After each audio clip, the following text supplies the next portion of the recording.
यो हो बहसको साथमा कामना सेवा विकास बैंक, प्रगतिको आधार कामना सेवासँगको कारोबार। Presenting Nepal's first family scooter with revolutionary i3S technology, Hero Destiny. शक्ति मिनरल्सको उत्पादन नेपाली किसानका लागि वरदान। शक्ति मिनरल्स प्राली विशेष औद्योगिक क्षेत्र भैरहवा। मङ्गल डेकोर, गुर्जु मार्ग 4 खाल टिल्ली बजार काठमाडौँ।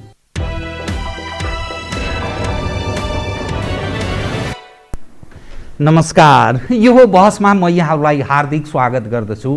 जीवराम भण्डारी आज यहाँहरू सामुने उपस्थित हुनुहुन्छ टिका ढकाल। उहाँ राष्ट्रपतिका प्रेस सल्लाहकार हुनुहुन्छ। इङ्ग्लिस लिटरेचर र राजनीतिशास्त्रमा उहाँले मास्टर्स गर्नुभएको छ त्रिभुवन विश्वविद्यालयबाट। त्यस्तै विस्कन्सिन युनिभर्सिटी युएसएबाट उहाँले द्वन्द्व र शान्तिमा पनि मास्टर्स गर्नुभएको छ। उहाँ राजनीतिशास्त्रमा विद्यावारिधि गर्दै पनि हुनुहुन्छ। उहाँसँग आज म समग्र विषय यसकारण उठान गर्नेछु, यतिखेर देशमा राष्ट्रपतिको भूमिकामाथि प्रश्न उठेको छ। संविधान त राष्ट्रपतिको प्रमुख सल्लाहकार भनेको प्रधानमन्त्रीलाई मानिन्छ, अर्थात् राष्ट्रपतिलाई कुनै साह्रो गाह्रो अप्ठ्यारो पर्यो, उहाँको भूमिका उपर प्रश्न उठ्यो भने डिफेन्ड गर्ने काम सरकारको हो। तर सरकार उपर पनि प्रश्न छ, राष्ट्रपति उपर पनि प्रश्न छ।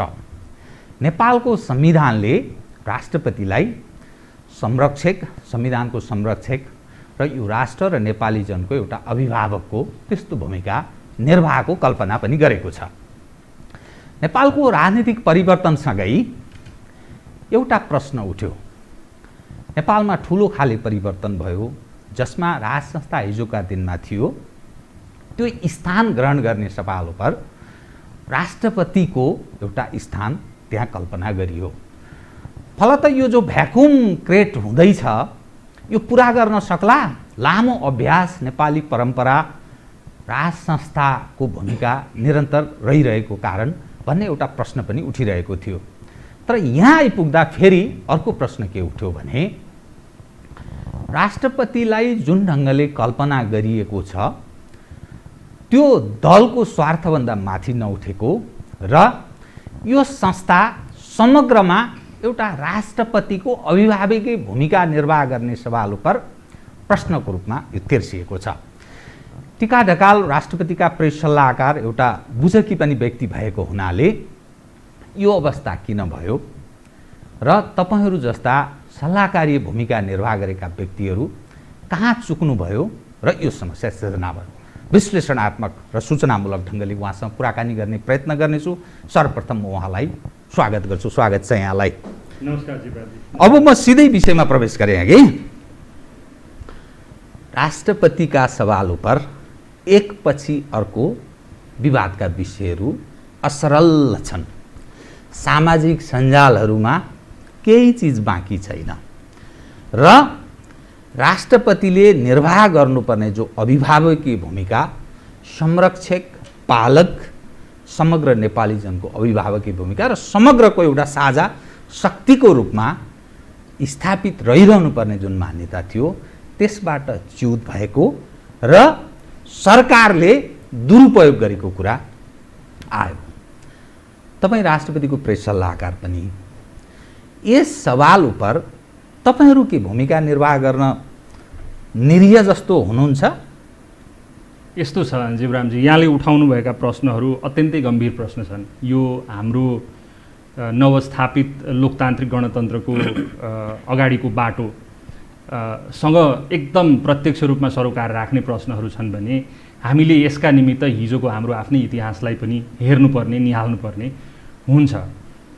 जसरी यहाँले भन्नुभयो ठिक हो, अब सल्लाहकारहरूको भूमिकाका सन्दर्भमा प्रश्न उठाउन सकिएला, हामीले उपयुक्त ढङ्गले सल्लाह दिन सकेनौँ अथवा सक्यौँ भन्ने कुरा त्यो मूल्याङ्कन होला। तर जहाँसम्म समग्रमा राष्ट्रपतिको अभिभावकीय भूमिकाको सन्दर्भ छ यसमा उठाएर जसरी प्रश्नहरू गरिएका छन् हामीले के हेर्नु पर्यो भने ती प्रश्नहरूको आधार कहाँ छ भनेर खोज्नु पर्यो, होइन? तपाईँले आफ्नो प्रश्नमा 2-3वटा कुरा भन्नुभयो। एउटा, राष्ट्रपतिले चाहिँ गणतन्त्र स्थापना भइसकेपछि अभिभावकीय भूमिका खेल्नुपर्नेमा त्यस कारणले प्रश्न उठ्यो, खेल्न नसकेको हुनाले प्रश्न उठ्यो भन्नुभयो यहाँले।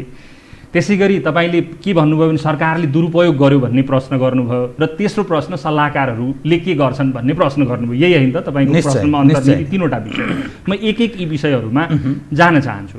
सबैभन्दा पहिलो कुरा त के हो भने हामीले हाम्रो संवैधानिक विकासका क्रमलाई हेर्दाखेरि खास गरिकन म तीनवटा संविधानको तुलनात्मक अध्ययन गर्नका निमित्त हाम्रा संविधानविदहरूलाई लगायत हामी माथि जसले प्रश्न गरिराख्नु भएको छ, राष्ट्रपतिको भूमिकामाथि जसले प्रश्न गरिरहनु भएको छ, उहाँहरूलाई मेरो निवेदन छ हामीले यसभन्दा अगाडिका तीनवटा संविधानहरूलाई हेरौँ।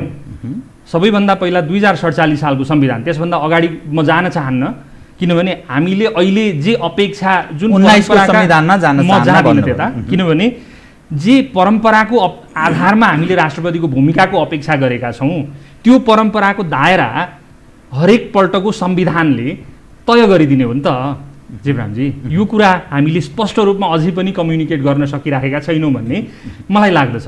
हाम्रो समाजका ओपिनियन मेकर, सरकार अथवा हामी जस्ता जो सल्लाहकारहरू भन्ने छौँ, हामीले गर्नुपर्ने चाहिँ के थियो भने 2047 सालको संविधानले तत्कालीन राष्ट्र प्रमुख, यहाँले अघि उल्लेख गर्नुभए जस्तो तत्कालीन राष्ट्र प्रमुखका निश्चित अधिकारहरू दिएको थियो। उदाहरण एउटै मात्रै म भन्छु, त्यति बेलाका राष्ट्र प्रमुखलाई कुनै महत्त्वपूर्ण कानुनी वा संवैधानिक प्रश्नहरूको बारेमा सुझाव लिनु पर्यो भने उहाँहरूलाई बाह्य परामर्श गर्ने अधिकार त छँदै थियो, तर सर्वोच्च अदालतसँग अथवा न्यायपालिकासँग पनि उहाँले जुडिसियल विषयमा प्रत्यक्ष सल्लाह लिन सक्नुहुन्थ्यो। त्यो 2047 सालको संविधानले त्यस बेलाका राष्ट्र प्रमुखलाई दियो। नागरिकता सम्बन्धी अध्यादेशको सवाल होइन, सबै सवालमा संसद विघटनकै सन्दर्भमा राजा वीरेन्द्रले त्यो प्रयोग गरेको, त्यो प्रयोग गर्नुभयो। त्यो परम्पराको आधार के थियो त भन्दा 47 सालको संविधानले दिएको अधिकार थियो उहाँलाई। त्यो अधिकार उहाँले प्रयोग गर्नुभयो। त्यस बेला पनि संसद विघटन भए, 51 मा भयो, 58 मा भयो, दुवैपल्ट अदालतमा प्रश्नहरू उठे, अर्थात् विवाद थिएन भन्ने होइन। एक दोस्रो कुरा, 63 सालको संविधानले गणतन्त्रात्मक मुलुकको चाहिँ मार्गचित्र कोर्यो। 63 सालको संविधान भनेको सहमतीय भावनामा आधारित संविधान थियो। त्यसो भएको हुनाले दलीय सहमतिका आधार राष्ट्रपतिले खोज्न सक्ने प्रशस्त ठाउँ थियो। अर्थात् म के भनिरहेको छु भने 47 सालको संविधानले भन्दा 63 सालको अन्तरिम संविधानले राष्ट्र प्रमुखलाई दिएको अधिकार प्रशस्त थियो, धेरै थियो। पहिलेको भन्दा अझै बढायो। राष्ट्रपति संवैधानिक हुनुहुन्थ्यो। पहिलो राष्ट्रपति संवैधानिक राष्ट्रपति नै हुनुहुन्थ्यो। अहिलेको राष्ट्रपति पनि संवैधानिक राष्ट्रपति नै हो। तर अन्तरिम संविधान अन्तर्गतको राष्ट्रपति अर्थात् पहिलो राष्ट्रपतिका सन्दर्भमा चाहिँ नि के देखिन्छ त भन्दा संविधानमा उल्लेख भएको दलहरूबीचको सहमति, अधिकतम सहमतिको त्यो लचकतालाई कति तन्काउने भन्ने त्यसको चाहिँ नि एउटा पक्ष रामवरण यादवसँग अथवा प्रथम राष्ट्रपतिसँग चाहिँ नि उपस्थित थियो। त्यो संविधानले दिएको थियो होइन। त्यसै कारणले उहाँले के गर्नुभयो त भन्दा कार्यकारीका निर्णयहरूलाई पनि उहाँले कतिपय अवस्थामा चाहिँ नि रोक लगाउन सक्नुभयो होइन।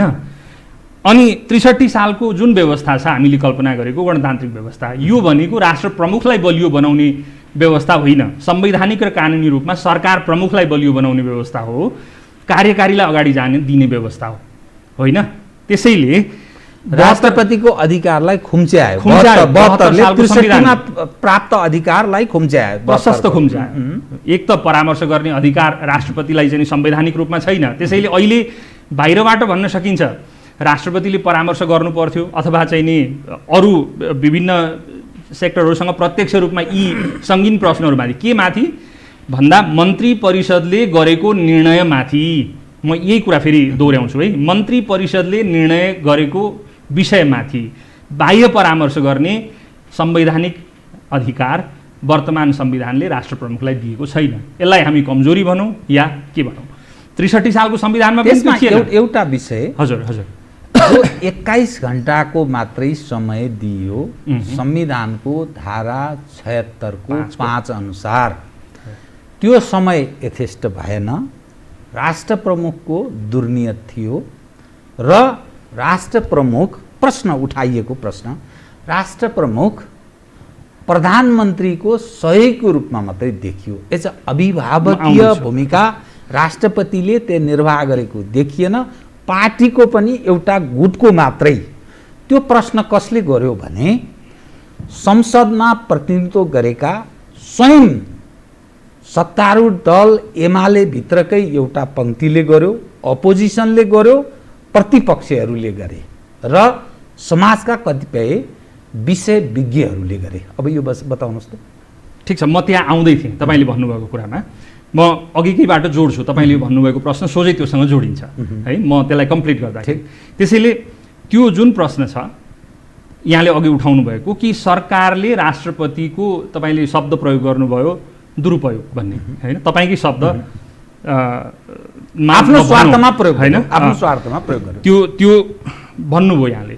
तर राष्ट्रपतिले यो संविधान अन्तर्गत गर्ने सम्पूर्ण कामहरू त प्रधानमन्त्रीको सल्लाह र सिफारिसमा गर्नुपर्छ, मन्त्री परिषदबाट भएर आएका निर्णयका आधारमा गर्नुपर्छ। त्यसैले हामीले दुईवटा अलग अलग कुरा हेरौँ न। हिजो प्रथम राष्ट्रपतिले कार्यकारीलाई परामर्शको अधिकारबाट रोक्न खोज्दा, जस्तो प्रधान सेनापतिको सन्दर्भमा रोक्न खोज्दा त्यहाँ पनि राष्ट्रपतिमाथि प्रश्न उठाइयो।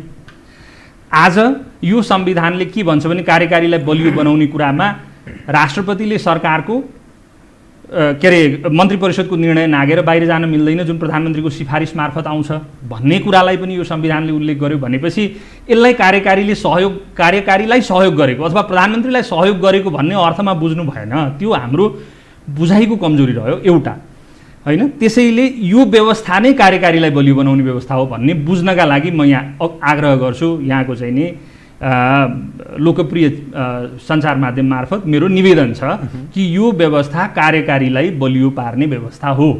कार्यकारीको बाटोमा राष्ट्र प्रमुखले तगारो बनेर उभिनका निम्ति संवैधानिक आधारहरू पर्याप्त हुनुपर्छ।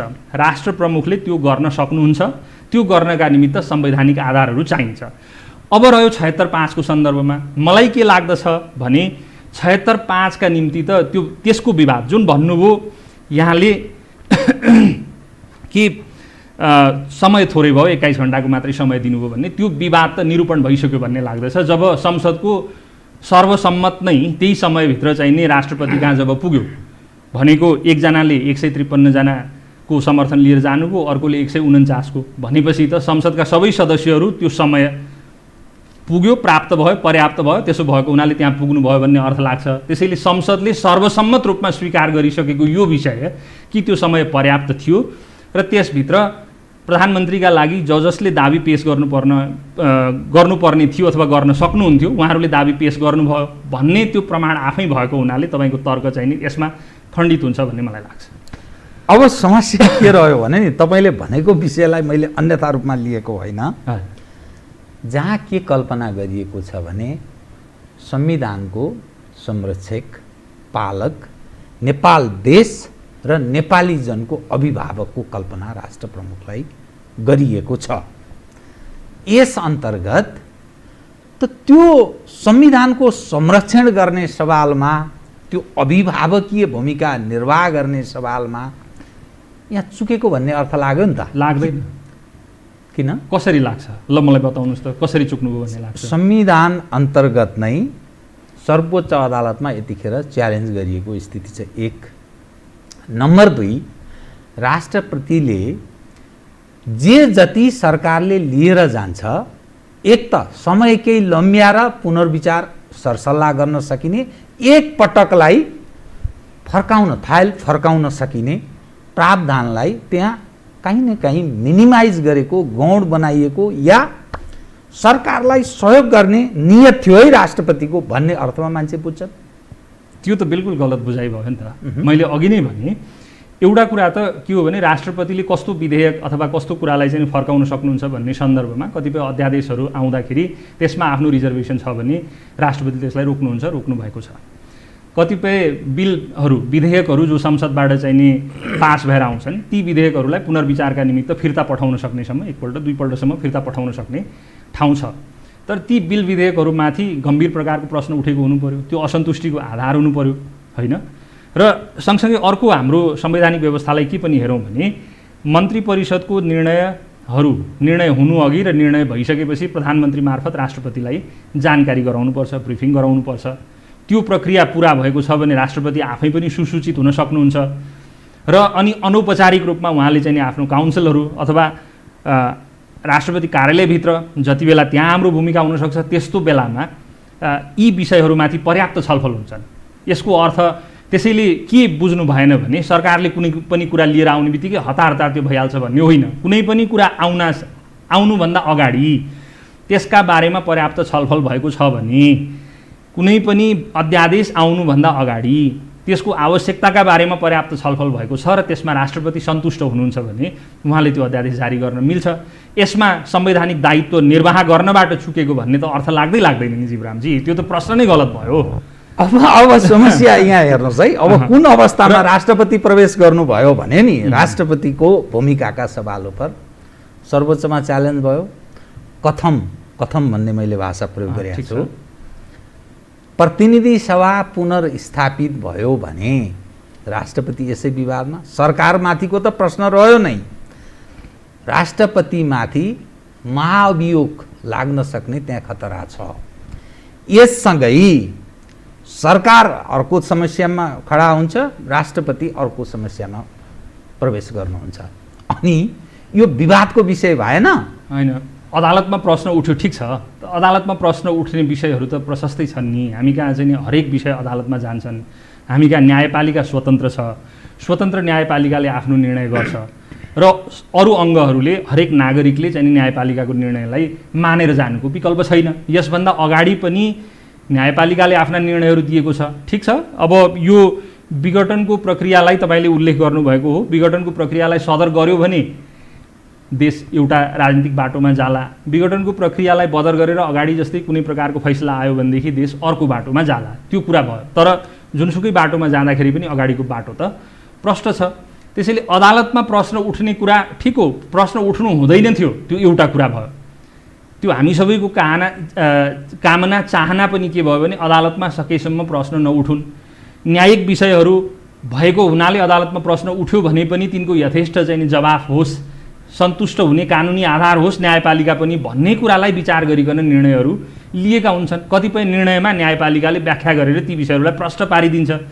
जहाँसम्म धारा 76(5) को कार्यान्वयनको सन्दर्भ छ, यो सन्दर्भ चाहिँ नै हाम्रो अहिलेको संवैधानिक व्यवस्था र सम्मानित सर्वोच्च अदालतले फागुन 11 गते 2077 साल फागुन 11 गते गरेको फैसलामा आधारित भएर त्यसका सम्पूर्ण कानुनी पक्षहरूको अध्ययन गरिकन हेर्ने हो भनेदेखि चाहिँ नि 76(5) को सन्दर्भमा धेरै विवाद गर्नुपर्ने ठाउँ छ जस्तो मलाई लाग्दैन जीवरामजी।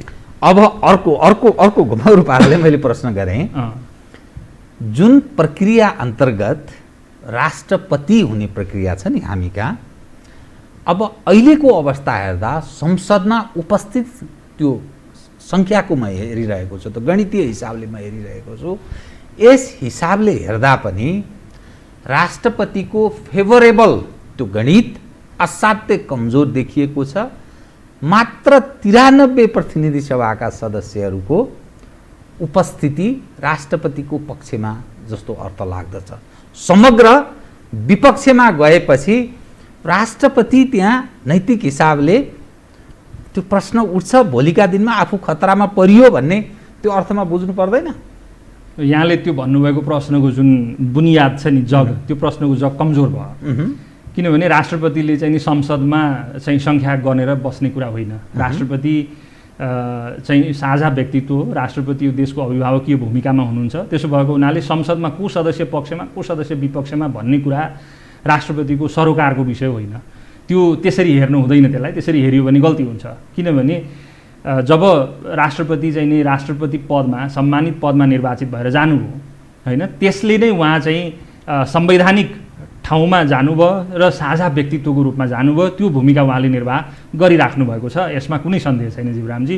यसरी संसदमा को सांसद कता भन्ने कुराले धेरै त्यो आधारमा जानु हुँदैन। त्यसरी गयो भने त्यो गलत हुन्छ। साझा, सम्मानित, अभिभावकीय, यो 3-4वटा शब्द तपाईँले प्रयोग गर्नुभएको छ, त्यो कसरी पुष्टि हुन्छ बताउनुहोस् त। साझा एकातर्फ विवादमा परेको स्थिति छ, किनभने दलको त्यसमाथि गुटको त जुन पार्टीकै नेतृत्व पङ्क्तिका मानिसले भनिरहेछन् एक। दोस्रो अभिभावकीय भन्छ नि, अभिभावकीय भनेको त एज अ होल सबैको लागि संरक्षक, त्यस अनुरूपको भूमिका निर्वाहको कुरा कल्पना गरिएको, त्यस अर्थमा त्यो अभिभावकीय भूमिका जसरी एउटा गार्जियनसिप घर परिवारमा सबैको एउटा संरक्षण गर्ने व्यक्तिको रूपमा त्यस कल्पना अन्तर्गत गरिएको। तर विवादमा परिसक्नुभयो भने त्यो संस्थाले त्यस अनुरूपको गरिमा थेग्न सकेन, जसको कारण त यो सारा बवन्डर भइरहेको छ। अदालतमा प्रक्रिया छ, जुलुस निकालिरहेछन्, पुतला दहन भइरहेको छ, हरेक संरचना संस्थाहरूबाट प्रश्न उठिरहेको छ। चुक्न त चुकेकै देखियो नि त। त्यो चुक्ने कारण मूल सर्जक को हो, के कारण चुकेको? तपाईँ सल्लाहकार भएको हुनाले, प्रेस सल्लाहकार भएको, राजनीति पनि बुझेकी मानिस भएको हुनाले कहाँनिर समस्या आयो? तपाईँले भनेको कुरा स्पष्टै छ नि। तपाईँले भन्नुभएको कुरामा धेरै कुराहरू चाहिँ नि के छ भने यो हाम्रो देशको राजनीतिसँग जोडिएका छन् होइन। राजनीतिक दलहरूको बिचमा अन्तर्विरोध हुन्छ, राजनीतिक दलहरूको बिचमा प्रतिस्पर्धा हुन्छ, राजनीतिक दलहरूको बिचमा एकले अर्कालाई बलियो वा कमजोर बनाउने खेल हुन्छ, राजनीतिक समीकरणहरू समय समयमा परिवर्तन हुन्छन्।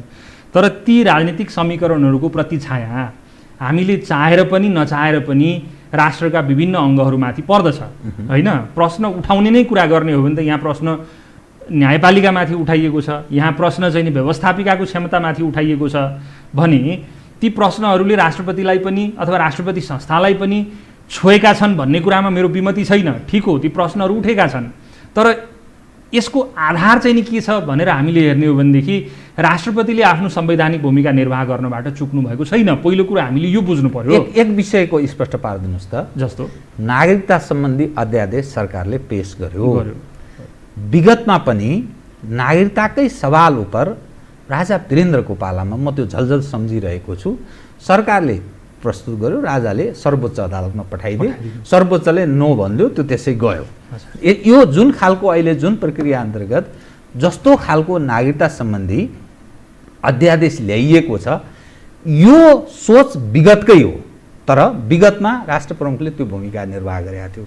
जस्तो अहिले ओलीजीको सरकारले प्रस्तुत गर्यो, राष्ट्रपतिले तुरुन्तै गरिदिनु भयो। अब अर्को समस्या आयो, म तपाईँलाई त्यसको त पृष्ठभूमिसहित बताउनुहोस् त होइन।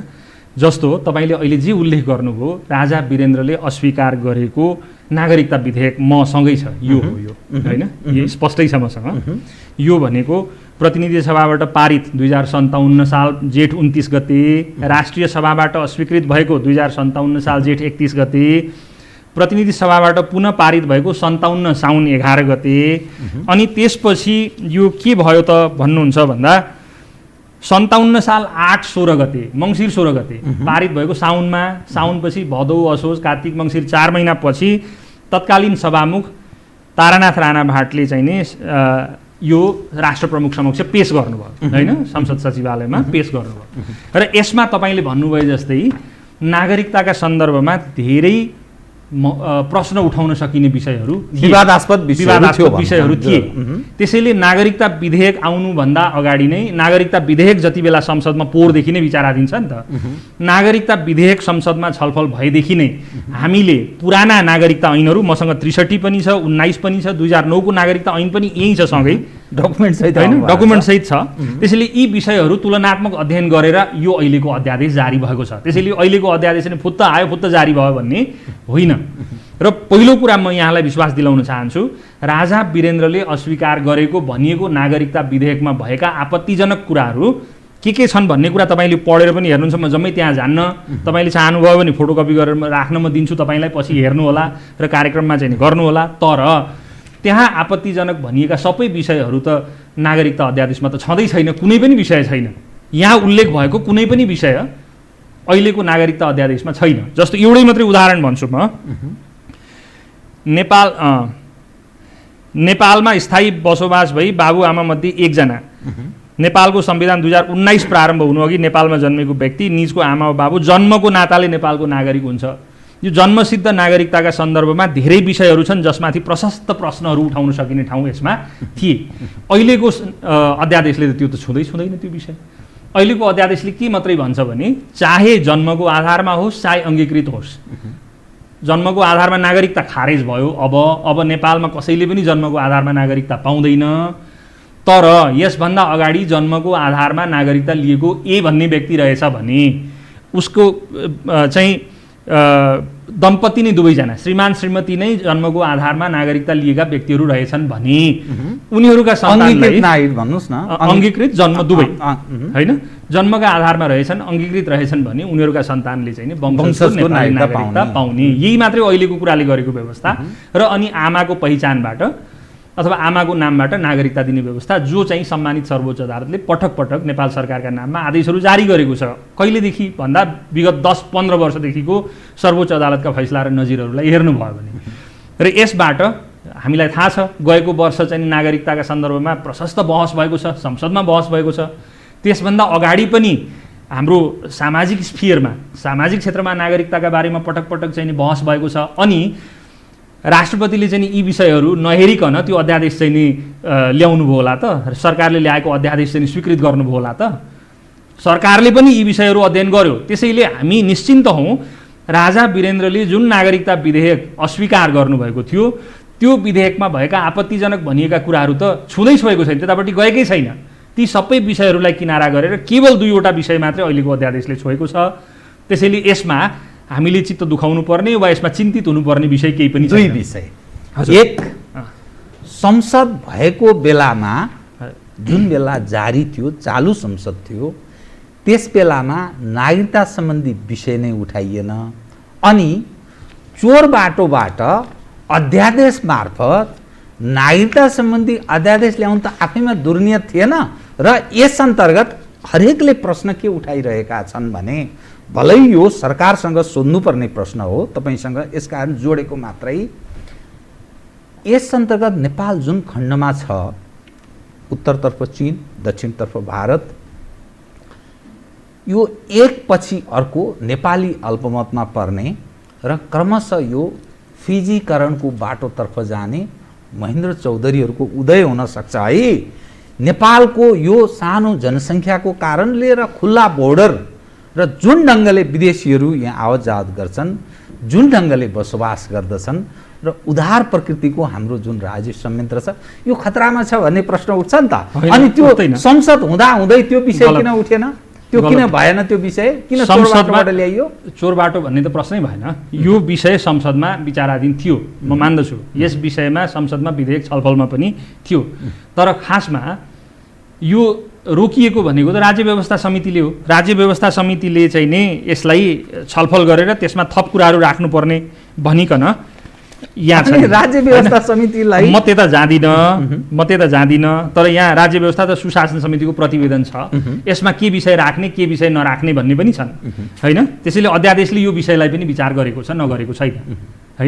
यो 4-5 पेजको चाहिँ नै राज्य व्यवस्था तथा सुशासन समितिको छ। यो संसदको कार्यक्षेत्रभित्र भयो, म त्यो जाँदिनँ। तर 1-1.5 वर्षदेखि प्रतिनिधि सभामा विचाराधीन रहेको, प्रतिनिधि सभाले त्यसपछि यो विषयलाई कहिले पनि टेकअप गरेन हैन, टेकअप गरेन, लिएन। तर समस्या के भयो भने नागरिकता प्राप्त गर्नुपर्ने जुन योग्य नेपाली नागरिकहरू छन् उनीहरू चाहिँ नागरिकता प्राप्त गर्नुपर्ने आफ्नो हकबाट निरन्तर वञ्चित रहने परिस्थिति चाहिँ निर्माण भइरह्यो। त्यस कारणले गर्दाखेरि अध्यादेश ल्याउनु पर्ने जरुरी सरकारले ठान्यो हैन। र सरकारले चाहिँ राष्ट्रपति समक्ष के भन्यो भने यी कारणहरूले गर्दाखेरि यो अध्यादेश चाहिँ जारी गर्नुपर्ने भयो। धेरै सरकारलाई सहयोग गर्नका लागि, सरकार बचाउनका लागि, ओली नेतृत्वको सरकार बचाउनका लागि एउटा समूहलाई प्रोटेक्ट गर्नु पर्यो भन्ने अर्थमा यस्तो भयो जीवरामजी। के भयो भने यो अध्यादेशको चाहिँ अब यो अहिले ल्याउनु हुन्थ्यो कि हुँदैन थियो भन्ने प्रश्न नै मलाई चाहिँ नि त्यति यो प्रश्न त्यति वाञ्छनीय छ जस्तो मलाई लागेन। किनभने यो त योभन्दा धेरै अगाडि ल्याउनु पर्ने थियो। जुन कुरा सम्मानित सर्वोच्च अदालतले पटक पटक भनिरहेको थियो यो छिटो गरिदिनुहोस् अथवा फलानु नागरिकको चाहिँ यो अधिकार हनन भयो, यसको अर्थ दुर्नियत त सरकारको भयो, यो राष्ट्रपतिसँग चासो, यो सरकारको नियत खराब भन्ने अर्थ लाग्यो। हैन, म त्यसो भन्दिनँ। तपाईलाई भन्न अप्ठ्यारो, म त्यसो हैन, अप्ठ्यारो सजिलोको कुरा भएन, म त्यसो भन्दिनँ। त्यो हामीले यो अध्यादेशमा भएका विषयहरू चाहिँ नि सही छन् भने त्यहाँनिर नियत दुर्नियत वा असल नियत भन्ने प्रश्नै उठेन। यो आवश्यकता रह्यो त्यस कारणले जारी भयो भन्ने अर्थमा बुझ्नु पर्यो जीवरामजी। यो हो कुरा यसको। अब जो अहिले राष्ट्रपति उप जति प्रश्न उठेका छन् नि, के त यसको अर्थ तपाईहरू सल्लाहकारहरू ठिक सल्लाह दिनुहुन्न या प्रमुख सल्लाहकारले उहाँलाई गलत सल्लाहका कारण अर्थात् गलत दुर्नियत बस उहाँलाई पटक पटक फसाइरहनु भएको छ र राष्ट्रपति जो एउटा राष्ट्रको प्रमुखको जुन भूमिका गरिमा जुन कल्पना गरिएको छ त्यो विवादमा तानिएको छ। समस्या त छ, समस्या छ भने कहाँनिर छ बताइदिनुहोस् त। समस्या किनभने यत्रो त्यसै समाजमा यत्रा प्रश्नहरू त्यसै होइन, उठेका समस्या छन्। त हाम्रो ध्रुवीकृत राजनीतिमा छ। मैले अघि पनि भने राजनीति ध्रुवीकरण भएको छ। अनि हामीले राज्यका सबै अङ्गहरूलाई, अवयवहरूलाई, इन्क्लुडिङ न्यायपालिकालाई पनि छोडिएको छैन होइन, व्यवस्थापिकालाई छोडिएको छैन होइन। कार्यपालिका त स्वाभाविक रूपमा राजनीतिमा मुछिने नै संस्था भएको हुनाले कार्यपालिकामाथि प्रश्न उठ्ला, तर आलोचनाहरू पनि राजनीतिक छैनन्। राजनीतिक विषयहरूमा आलोचना गरिने विषय त राजनीतिक हुनु पर्यो जीवरामजी। त्यसैले यो मिलेन। राजनीतिलाई ध्रुवीकृत गरिदिने एकातिर, हाम्रा राजनेताहरूले नै, हाम्रो चाहिँ नेतृत्व वर्गले नै राजनीतिलाई ध्रुवीकृत गरिदिने, अनि त्यो ध्रुवीकृत राजनीतिमा हरेक मान्छे यो वा त्यो कितामा बाँडिएर अर्को कितालाई खालि चाहिँ नै प्रश्न उठाउने र अर्को कितालाई धारे हात लगाउने काम त गर्नु भएन। यो गलत भयो। त्यसैले यहाँले भन्नुभयो नि कहाँ चुकिराखेको, यो सल्लाहकारको कुरा होइन। प्रमुख सल्लाहकार भनेर तपाईँले प्रधानमन्त्रीमाथि भन्नुभयो होइन। प्रधानमन्त्रीको र राष्ट्रपतिको कुरा भनेको फेरि यो छुट्टै कुरा भयो होइन। दुईजना सम्मानित व्यक्तित्वहरू हुनुहुन्छ, सम्मानित चाहिँ अहोदाधारी व्यक्तित्वहरू हुनुहुन्छ। उहाँहरू बिचको कन्भर्सेसनको कुरा हामीले यहाँ चर्चा गर्ने विषय होइन। तर कुरा के हो भने नि, समस्या कहाँनिर भयो भने राजनीति ध्रुवीकृत छ। त्यो ध्रुवीकृत राजनीतिमा एकले अर्कालाई कमजोर बनाउनका लागि राजनीतिक अस्त्र मात्रै प्रयोग गरिएको छैन। व्यक्तिको चरित्र हत्या गर्ने कुरा गरिएको छ होइन, व्यक्तिमाथि लान्छना लगाउने काम गरिएको छ। म धेरै तितो शब्द प्रयोग गर्न चाहदिनँ, तर जसरी व्यक्तिमाथि दाग लगाउने काम गरिएको छ यो बिल्कुल गलत छ र यो ध्रुवीकृत राजनीतिमा यस्तो गर्नु हुँदैन। राजनीतिलाई यसरी ध्रुवीकृत गर्ने र राजनीतिलाई तनाव बढाउने माध्यमका रूपमा प्रयोग गर्नु हुँदैन थियो।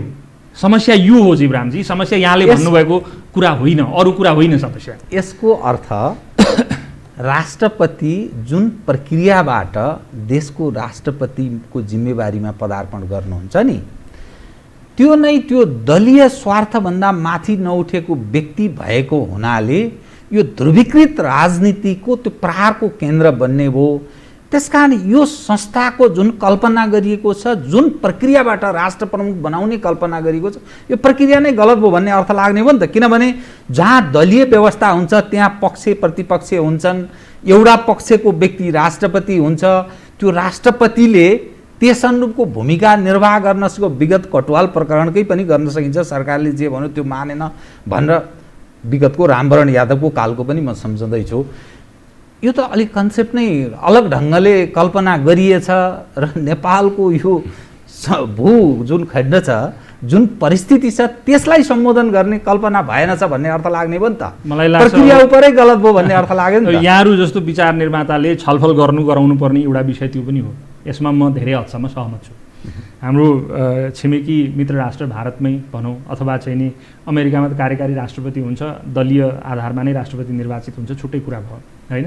तर हामी कहाँ फेरि एउटा कुरा के पनि हो भने राष्ट्रपति निर्वाचित हुँदा राष्ट्रपति चाहिँ कस्तो पृष्ठभूमिबाट आएको व्यक्तित्वलाई लिने होइन, उहाँको अगाडिको राजनीतिको पृष्ठभूमिलाई हेर्ने कि नहेर्ने होइन, फरक प्रकारको गर्ने कि के गर्ने भन्ने कुरा त फेरि संविधान निर्माताहरूले सोच्नुपर्ने कुरा हो। संविधान लेखियो, संविधान लेखिसकिसकेपछि कुनै न कुनै प्रकारको निर्वाचन प्रक्रियाबाट आउनु पर्यो। तर यहाँलाई फेरि पनि म के भन्छु भने राष्ट्रपतिले यो विषय हो, तपाईँले भन्नुभएको कुरा ठिक हो, त्यतापट्टि बहस हुनुपर्छ, बहस होस् भन्ने म पनि चाहन्छु। र भोलि तपाईँले यस बारेमा कुनै बहसहरू अर्गनाइज गर्नुभयो भने त्यो बेलामा गरौँला टेबल ठोकेर।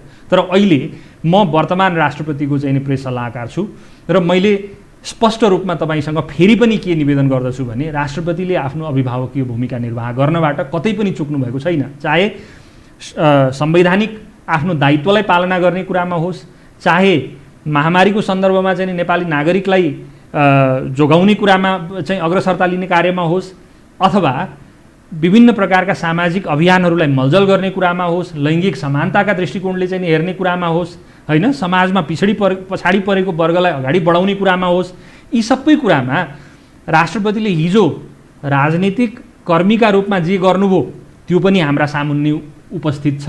इतिहास भयो है, इतिहास भयो त्यो। आज वर्तमानमा राष्ट्रपति दलहरूभन्दा माथि कुनै पनि दलको सदस्यताभन्दा बाहिर हुनुहुन्छ र उहाँले आफ्नो दायित्व पूर्ण रूपमा निर्वाह गर्नुभएको छ भन्ने कुरा म फेरि यहाँलाई निवेदन गर्दछु। केही अवगत गराइदिनुहोस् न त आम मानिसलाई।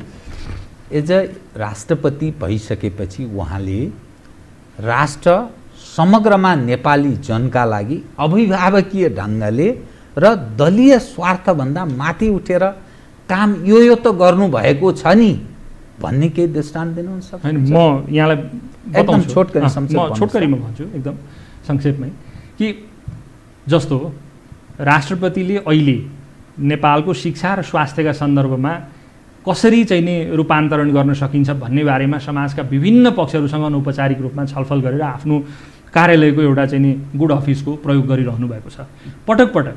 र उहाँले निरन्तर हामीसँग भनिरहनु भएको छ शिक्षा क्षेत्रमा गुणात्मक सुधार गर्ने गरी, शिक्षा क्षेत्रमा गुणात्मक सुधार हुने गरी हामीले चाहिँ नि अगाडि लिएर जानु पर्यो, किनभने शिक्षा नै हाम्रो चाहिँ नि विकासको आधार हो। तर फेरि पनि म भन्छु राष्ट्रपति कार्यकारी संस्था होइन, राष्ट्रपतिले गर्ने सम्पूर्ण कामहरू भनेको नेपाल सरकार मार्फत गर्ने, नेपाल सरकार मार्फतै गरिने कुरामा एउटै मात्रै उदाहरण दिन्छु म। यसभन्दा भर्खरै मात्रै गएको चाहिँ फागुन चैतमा मात्रै देशभरिका 4-5 हजार विद्यालयहरू शिक्षा मन्त्रालयले छनौट गरेर आयो राष्ट्रपति शैक्षिक सुधार कार्यक्रम अन्तर्गत। र ती विद्यालयहरूको एकैपल्ट कुनैको चाहिँ नि शैक्षिक कार्यक्रम उत्थान गर्न, कसैको चाहिँ नि इन्फ्रास्ट्रक्चर निर्माण गर्न, भवनहरू निर्माण गर्नका निमित्त नेपाल सरकारले चाहिँ नि त्यसबाट परिचालित गरिदियो, होइन, निश्चित बजेट चाहिँ नि परिचालित गरिदियो। यस्ता विषयहरू हुन् जो चाहिँ नि परिणाम आउन अलिकति समय लाग्दछ। र त्यसमाथि पनि फेरि अहिले अब यो महामारीको बेला छ, विद्यालयहरू सञ्चालन भएको अवस्था छैन, कामहरू रोकिएको छ। हिजै मात्रै तपाईँले देख्नुभयो राष्ट्रपतिले चाहिँ नि महामारीबाट नेपाली जनतालाई बचाउनका निम्ति हाम्रो प्रथम दायित्व हो, त्यो दायित्व हामीले निर्वाह गर्नुपर्छ भनिकन अब दुवै हाम्रा मित्र राष्ट्रहरूका चाहिँ नि राष्ट्र प्रमुखहरूसँग चाहिँ नि उहाँले संवाद गर्नुभएको छ औपचारिक अनौपचारिक माध्यमबाट, होइन। चिनिया राष्ट्रपतिसँग उहाँको टेलिफोन संवाद नै भयो। यी सबै कुराको तात्पर्य के हो भने राष्ट्रपति आफ्नो अभिभावकीय भूमिकाप्रति संवेदनशील हुनुहुन्छ। उहाँको संवेदनशीलतालाई समाजले लार्जर रूपमा, यहाँले भन्नुभएको अघि प्रश्न उठाउने पक्ष पनि एकातिर होला, तर बृहत्तर रूपमा समाजले त्यो अभिभावकीय भूमिकालाई देखेको छ र त्यो अभिभावकीय भूमिकालाई हाम्रो संविधानले पनि एउटा चाहिँ नि सम्मान दिएको छ भन्ने कुरा चाहिँ म स्पष्ट पार्दछु। तर अब खतरामा त पर्नुभयो नि त उहाँ त। मैले यसकारण त्यो व्यक्तिको प्रश्न गरिरहेको एज अ संस्थाको कुरा। मैले अघि पनि तपाईँलाई यो विषय उठान गरेँ, यदि प्रतिनिधि सभा पुनर्स्थापित भयो भने राष्ट्रपति उप प्रश्नसहित सुप्रिम कोर्टमा गएको स्थिति छ। भोलि पक्का पक्की छ महाभियोगको प्रश्न उठ्छ, त्यसबेला राष्ट्रपतिमाथि नैतिक प्रश्न खडा हुन्छ। भलै 2/3 बहुमत चाहिन्छ महाभियोगको लागि पुष्टि हुन, तर त्यससँगै त्यो संस्था विवादमुक्त निर्विवाद अभिभावकीय भन्ने त छताछुल्लो होइन। यसो गरौँ न जीवरामजी, भोलि के होला भन्ने धेरै हामी अनुमान नगरौँ अहिले, होइन। संसद पुनर्स्थापना गर्ने र नगर्ने कुरा अदालतमा गइसकेपछि उसको जिम्मा भयो, होइन। त्यसैले संसद पुनर्स्थापना भए के हुन्छ भन्ने कुरा अलि काल्पनिक हुन्छ अहिले कुरा गर्दा, होइन। र म तपाईँलाई एउटा सानो तस्बिर त म बताइहाल्छु, अहिले नै बताउँछु, केही छैन, होइन। धारा 76(5) को जे कुरा गरिएको छ नि, धारा 76(5) को कुरा के गरिएको छ नि, यसमा त राष्ट्रपतिमाथि प्रश्न उठाउने अलिकति 1 इन्च पनि ठाउँ छैन। मलाई सोध्नुहोस् किन, त्यही भनिरहेको छु। मलाई तपाईँले मैले भन्दै जाँदा पूरक प्रश्नहरू पनि गर्दै जानुहोस्, तपाईँले चित्त नबुझेका र तपाईँले चाहिँ नि अन्यत्रबाट सामाजिक सञ्जाल इत्यादिबाट कानुनविदहरूबाट पनि तपाईँले बहस गर्नुभएको छ, त्यहाँ उठेका प्रश्नहरू मलाई पूरक प्रश्न गर्दै जानुहोस्। म तपाईँलाई भन्छु, म सबै प्रश्नको तपाईँ सन्तुष्ट हुने गरी जवाब दिन्छु। बताउनु त के। पहिलो कुरा के हो भने धारा 76(5) मा लेखिएको तथ्यलाई हामी अक्षरशः हेरौँ न। 76(5) ले के लेख्यो भन्दा उपधारा 3 बमोजिम नियुक्त प्रधानमन्त्रीले उपधारा 4 बमोजिम विश्वासको मत प्राप्त गर्न नसकेमा, उपधारा 2 बमोजिमको कुनै सदस्यले प्रतिनिधि सभामा विश्वासको मत प्राप्त गर्न सक्ने आधार प्रस्तुत गरेमा राष्ट्रपतिले त्यस्तो सदस्यलाई प्रधानमन्त्री नियुक्त गर्नेछ। यही होइन त जम्मा जम्मी लेखेको कुरा। र अनि 76(5) को सन्दर्भमा अहिले उठाइएको प्रश्न त के हो भने एउटा पक्षसँग बहुमत थियो, चाहे जोसुकैसँग होस्, अहिलेको सत्ता पक्षले पनि मसँग बहुमत थियो भनिरहेकै छ। 1-5-3 दाबी, यताकोले 1-4-9 दाबी। त्यसैले दुवै पक्षले दाबी त गरिरहेको छ, तर उहाँहरूको दुवैको दाबी पुग्दैन भन्ने कुराको आधार छ जीवरामजी, प्रशस्त आधार छ। र यसमा सोझै भन्दा 76(5) लाई हेर्दाखेरि तपाईँले 76(5) मा 4 वटा प्रिकन्डिसन देख्नुहुन्छ 76(5) को कुरा। पहिलो कुरा चाहिँ के छ भने उपधारा 4 मा गएर उपधारा 4 को प्रधानमन्त्रीले उपधारा 4 अन्तर्गत उपधारा 3 को प्रधानमन्त्रीले 4 अन्तर्गत विश्वासको मत प्राप्त नगरेको अवस्था हुनु पर्यो। यसमा के प्रश्न हो भने जस्तो प्रधानमन्त्री उपधारा 3 अनुसार नियुक्त हुनुभयो, अहिलेको प्रधानमन्त्री त उपधारा 3 अनुसारको हो नि हैन, उहाँले उपधारा 4 अनुसार विश्वासको मत लिनु पर्थ्यो, त्यसको परिणामका आधारमा अनि बाँकी कुरा अगाडि बढ्थ्यो। तर प्रधानमन्त्रीले के गर्नुभयो भने उहाँले संसद सामु चाहिँ नि स्पष्ट रूपमा के भन्नुभयो भन्दा मसँग विश्वासको मत छैन, त्यसो भएको हुनाले म विश्वासको मत लिन्न, बरु सिधै उपधारा 5 का लागि अगाडि बढ्नुस्, जो आउनु भए पनि हुन्छ, त्यसमा म पनि दाबी गर्न सकौँला हैन। त्यसो भनिसकेपछि उहाँले मसँग विश्वास छ खो मत रहेन भन्दा भन्दै 153 उहाँले दाबी गरिदिनु हैन, त्यो पनि हो हास्यास्पद हैन। ठिक छ, हास्यास्पद देखिन सक्छ, तर त्यहाँ एउटा सब्स्टान्सियल कन्डिसन तपाईँले हेर्नु न, जति बेला उहाँले मसँग विश्वास छैन भन्नुभयो त्यो बेला उहाँलाई समर्थन गर्ने जनता समाजवादी पार्टीको स्थिति के थियो? जसपा आदि छ, एकछिन जसपा आदि माधव नेपालजीहरू त्यत्रो फेरि अलग अलग भइसकेको स्थिति के तटस्थ बस्ने निर्णय त गरे हो नि उसले, एउटा पक्ष तटस्थ बस्ने निर्णय गरे हो नि त होइन, त्यस कारणले उहाँले दाबी गर्ने आधार भएन। तर जति बेला उसले निर्णय परिवर्तन गर्यो, एउटा पक्षले चाहिँ नि अर्कोलाई समर्थन गरेपछि अर्को पक्षले तपाईँलाई समर्थन गरिदिन्छु भनेपछि उहाँले दाबी गर्ने आधार त रह्यो नि, रह्यो कि रहेन? संविधानको धारा 76 को 5 अनुसार कुनै पनि संसदीय दलको कुनै पनि सांसदले हजुर प्रधानमन्त्रीका लागि दाबी गर्न सक्ने र त्यहाँ व्हिप आशय है, कानुनविदहरू पनि त्यो कुरा बताइरहेका छन्, त्यहाँ व्हिपको गुन्जाइस नरहने र त्यसै अन्तर्गत माधव नेपाल लगायतको नेकपा एमालेको एउटा पक्ष त्यो सङ्ख्याका मानिसहरूले शेरबहादुर देउवालाई समर्थन जनाएको, यस अन्तर्गत 149 हाक्का हाकी ठाडा ठाडै प्रष्ट बहुमत हुँदा हुँदै राष्ट्रपतिले त्यहाँ ओलीको फेभरेबल काम गरिदिनु भयो, फलत 76/5 को प्रयोगै हुन पाएन र समाप्त पारिदिने काम भयो। यसकारण त्यहाँ स्वतन्त्र निष्पक्ष अभिभावकीय भूमिका राष्ट्र प्रमुखको भूमिका निर्वाह भएन। प्रश्न यो म भन्छु नि तपाईँलाई, म भन्छु त्यसमा, ल ठिक छ 76/5 मा उहाँहरूले भनेको कुरालाई मानौँ, एकछिन 76/5 मा व्हिप लाग्दैन भन्ने कुरालाई मानौँ होइन, तर फेरि एउटा हामीले स्पष्ट के हुनु पर्यो भने मसँग राजनीतिक दल सम्बन्धी कानुन पनि छ, संविधान पनि छ आचरणको कुरा होइन, त्यो आचरणको कुरा भयो। मानौँ एकछिनको लागि, उहाँहरूको तर्कलाई मानिदिउँ, व्हिप नलाग्ने भन्ने चाहिँ हुँदैन, तर मानिदिउँ व्हिप लाग्दैन, कारबाही गर्न सकिँदैन, कारबाही गर्न सकिँदैन भन्ने। तर के हो भने नि एउटा कुरा उहाँहरूले के बिर्सिराख्नु भएको छ भने धारा 76/5 मा आइपुग्दा यो देशमा वैशाख 27 गते के भएको थियो भन्ने चाहिँ बिर्सिनु भएन के। वैशाख 27 गते प्रधानमन्त्रीले विश्वासको मत लिँदा 26 जना सांसदले व्हिप उल्लङ्घन गर्नुभएको हो कि होइन? त्यो व्हिप त उल्लङ्घन भइसकेको छ उति बेलै, यो 76/5 मा आउँदा उल्लङ्घन भएको व्हिपको कुरा होइन। यहाँ त पार्टीले व्हिपै लाउनु परेन, उहाँहरूलाई के गर्नु पर्यो भने केही कुरा राष्ट्रपतिमाथि जानकारी गराएको छ नेकपा एमाले। तर सुन्नु न, म भन्दैछु मलाई उहाँहरूमाथि कारबाही भएको, निकालिएको, कहीँ निलम्बनमा परेको त्यो स्थिति त छैन। म आउँछु नि त्यसमा एकदम आउँछु म त्यसमा। यहाँ के भन्यो भने प्रतिनिधि सभामा विश्वासको मत प्राप्त गर्न सक्ने आधार प्रस्तुत गरेमा, भन्नुको अर्थ विश्वासको मत प्राप्त गर्न सक्ने आधार। मैले भन्दै थिएँ पहिलो कन्डिसन उपधारा 4, दोस्रो कन्डिसन प्रतिनिधि सभाको कुनै पनि सदस्य दलको हुनु परेन। प्रेम सुवालजीले पनि विश्वासको मत चाहिँ नि लिन्छु म भनेर आधार देखाउनु भने उहाँ पनि प्रधानमन्त्री बन्न सक्ने हुनुभयो। तेस्रो कुरा व्हिप लाग्ने वा नलाग्ने कुरा तपाईँले भन्नुभयो, त्यो व्याख्याको विषय होला, तर यहाँ लाग्ने वा नलाग्ने भन्ने विषय छैन, व्हिप उल्लङ्घन गरिसकेको अवस्थाको कुरा छ। र चौथो कुरा चाहिँ विश्वासको मत तर कार्यान्वयन नभएको, व्हिप उल्लङ्घन भए पनि त्यस अनुरूपको कारबाही र त्यसका लागि कार्यान्वयन नभएको। म भन्छु त्यसमा कहीँ कतै ठाउँ छैन कि। म भन्छु तपाईँलाई, तपाईँले पछि मलाई प्रति प्रश्न गर्नुहोला मेरो कुरा सकिएपछि है। एकदम ध्यान दिएर तपाईँले पनि सुनिदिनुहोस् र दर्शकहरूलाई पनि म अनुरोध गरेँ एकदम ध्यान दिएर हेरिदिनुहोस्। हामी यहाँनिर राष्ट्रपतिले के आधार लिनुभयो भन्ने कुरा राष्ट्रपतिको न्यायिक विवेकको कुरा भयो। तर मैले हेर्दा म के देख्छु भने 26 गते के अरे वैशाख 27 गते 26 जना सांसदहरूले व्हिप उल्लङ्घन गर्नुभएको छ, पार्टीले कारबाही गरेको छैन। कानुनी व्यवस्था के छ? व्हिप उल्लङ्घन गर्नु भनेको फौजदारी अभियोग सरहमा राखेर कारबाही हुन सक्ने व्यवस्था राखेको छ उसले होइन।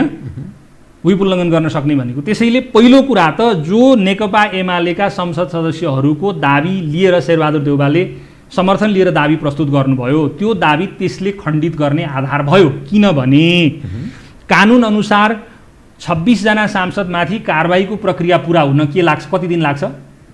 15 दिन। त्यो प्रक्रिया 15 दिन लाग्छ भनेर हाम्रो चाहिँ कानुनले भनेको छ। 15 दिनभित्र सभामुखलाई चाहिँ सम्बन्धित दलको केन्द्रीय कार्य समितिले चाहिँ सूचना दिएमा 15 दिनभित्र उहाँहरूको सदस्यता खारेज हुन्छ। हो, यो त मान्नुहुन्छ नि, यो हाम्रो लिखित कानुनी व्यवस्था हो। कुरा हो। पक्नु न, म भन्दैछु, पक्नु न। यो कुरा के हो भने त्यहाँ बहुमत छ वा छैन, विवाद भएको कन्डिसनको कुरा गर्दैछु म। विवाद नहुँदा त सकिएको गर्नै परेन। त्यो दिन 149 वा 150 वा 160 प्रस्तुत गर्यो कि गरेन भन्ने कुरा मुख्य होइन। 30 दिनभित्र त्यसरी नियुक्त गरेको प्रधानमन्त्रीले विश्वासको मत लिन सक्छ भन्ने कुरामा राष्ट्रपति सन्तुष्ट हुनु पर्यो। तपाईँले 76(7) पनि हेरिदिनुहोस् न प्लिज। प्रधानमन्त्री नियुक्त नभएमा वा हुन नसकेमा, विश्वासको मत लिन नसकेमा वा प्रधानमन्त्री नियुक्त हुन नसकेमा भन्ने छ त्यहाँ, होइन? म फेरि पढेर सुनाउँछु। राष्ट्रपतिलाई त्यो विवेकीय अधिकार छैन भन्नुभयो होइन त तपाईँले? म भन्दैछु यहाँ, यो 76(5) यो फरक कुरा हो नि। राष्ट्रपतिले गर्ने भनेको कुरा त राष्ट्रपतिले गर्नु पर्यो नि त, होइन? प्रधानमन्त्रीको सिफारिसमा बाँकी कुरा गर्ने हो।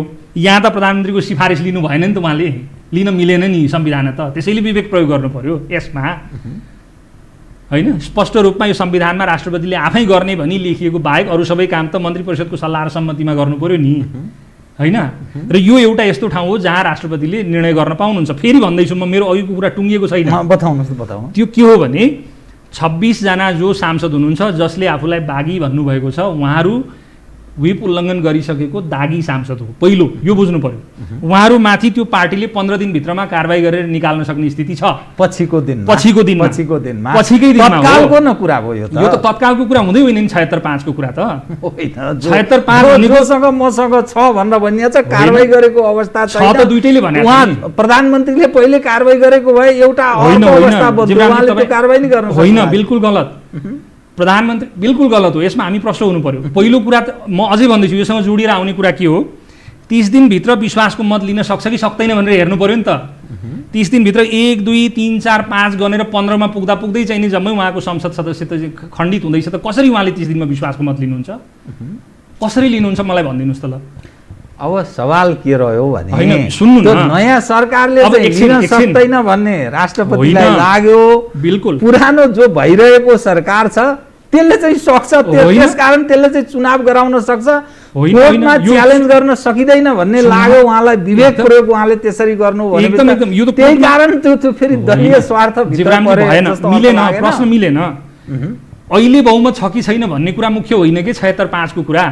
तपाईँले अहिले बहुमत नभए नि हुन्छ, 138 जनाको हस्ताक्षर नबुझाए पनि हुन्थ्यो अहिले, यदि विवाद नभएको अवस्थामा। म उपेन्द्र यादवजीहरूको कुरा गरिराखेको छैन। उपेन्द्र यादवजीहरूको 2 वटा अध्यक्ष हुनुहुन्छ। उहाँहरूको कारबाही प्रक्रिया पुरा हुन पनि दुईटै अध्यक्षको सहमति चाहिन्छ।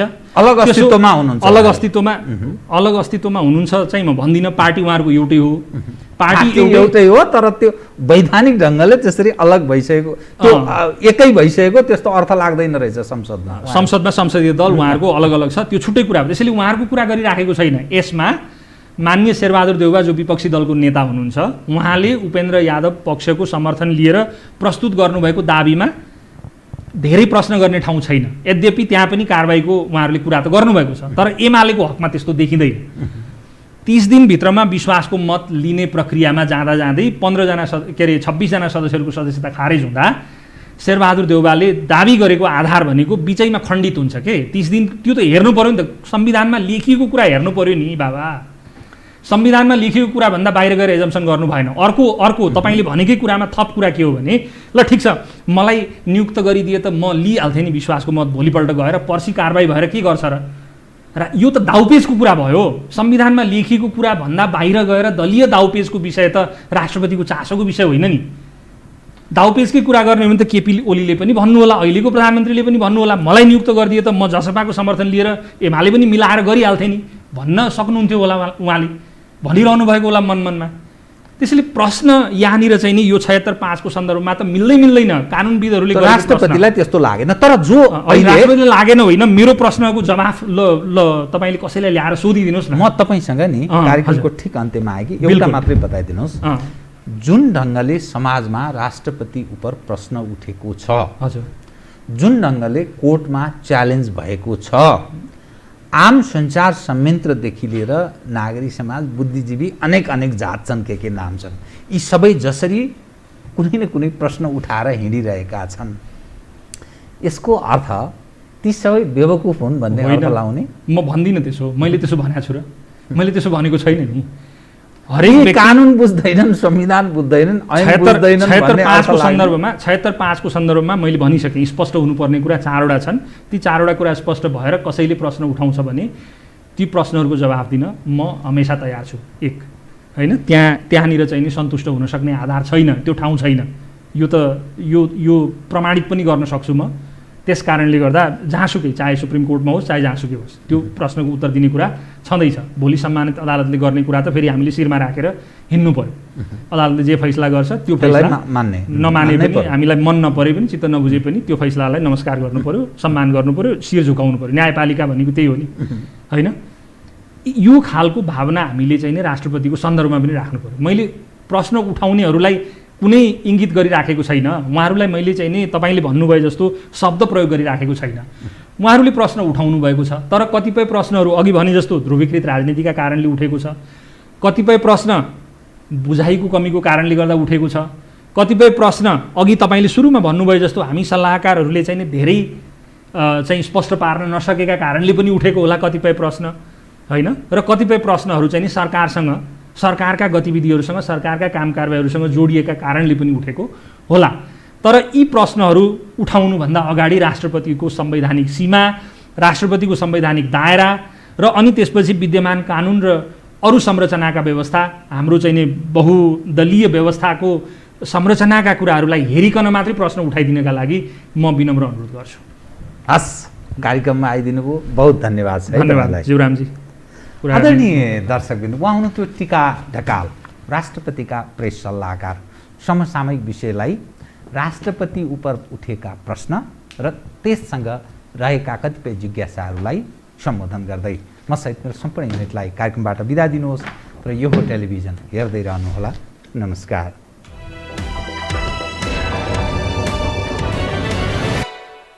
यो हो बहसको साथमा कामना सेवा विकास बैंक, प्रगतिको आधार कामना सेवासँगको कारोबार। Presenting Nepal's first family scooter with revolutionary i3s technology, Hero Destiny. शक्ति मिनरल्सको उत्पादन नेपाली किसानका लागि वरदान। शक्ति मिनरल्स प्रणाली विशेष औद्योगिक क्षेत्र भैरहवा।